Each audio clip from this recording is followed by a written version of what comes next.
Hi and welcome to Studio 90. I'm Heather Soltis in Manchester, England, where the U.S. women's national team just punched its ticket to London with an amazing come-from-behind victory in extra time over Canada. The U.S. didn't lead in the game until Alex Morgan's game-winning header in the 123rd minute, but that was enough for the USA to earn a spot in the gold medal match on August 9th at Wembley Stadium. Japan beat France in Monday's other semifinal match, setting up a rematch of last summer's Women's World Cup final. After the game, Heather O'Reilly, Megan Rapinoe, and Abby Wambach spoke about the dramatic victory and the chance to face off with Japan for gold. There's a lot going on here at the Olympics. We have to catch people's attention. Just totally did it on purpose. I mean, oh my gosh, that was wild. We really did not want it to be like that. We always get in the locker room after these games and we're like, why do we do this to ourselves? It was crazy. I saw one of them after the game. She had like the ugly cry going on. I think it's just emotional for everyone else as it is for us. But a huge win. I think it showed a huge heart on our part and on their part as well.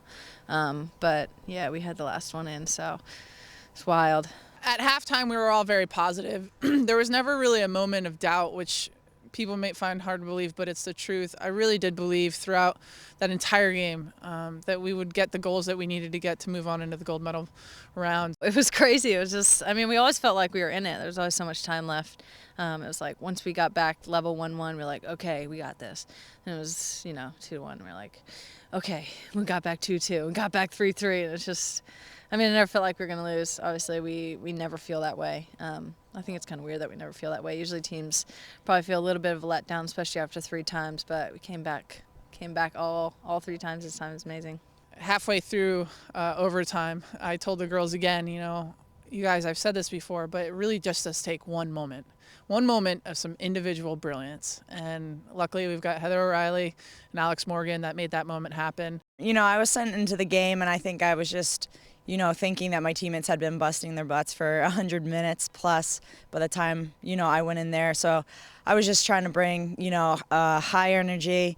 And my job as a flank midfielder is to get some balls in the box and give us a chance to get some headers and stuff. So Abby played me a ball. I was able to turn my hips on it and just get it in the mix. And it was Alex that got her hit on it. And I just think that, it was such a great team win. Everybody battled and did their role, so it was really rewarding. The first one, I wish I could claim that I did that on purpose. Just trying to whip it in, really. Wanted to get a little bit farther, trying to get on Abby's head. But Alex came out on the corner, so it left a little space on the near post. Just kind of snuck in there. Second one, just took a touch and just ripped it. Probably one of the goals of my life. Pretty cool to be able to score that at Old Trafford. We feel as though Canada played a really fantastic game. They perfected their game plan. Their coach had them prepared. Christine Sinclair couldn't have had a better game. I know I've been there before, scoring a hat trick and losing, and it's gutting. There's no other word for it. I'm sure that they're feeling really sorry and sad, but they have to credit themselves because they made a really fantastic run in this tournament. From what they did last summer in the World Cup to this year in the Olympics, the team made a complete 180, and they were playing inspiring soccer. There were moments where they were breaking us down, and honestly, it's the best I've ever seen Canada play. As much as we've enjoyed this trip so far, we haven't yet been to London. We haven't been in the heart of the Olympic movement, I guess. So we're so excited to get there, to play in Wembley, such a historic stadium, and to get another chance at Japan in a final is huge. So we are just thrilled. We're going to enjoy this win tomorrow. Then the next day, it's, kind of full steam ahead, thinking about Japan and gearing up for that final. Evidently, we have some experience in this arena where we have dramatic wins and then have to move on very quickly to another game.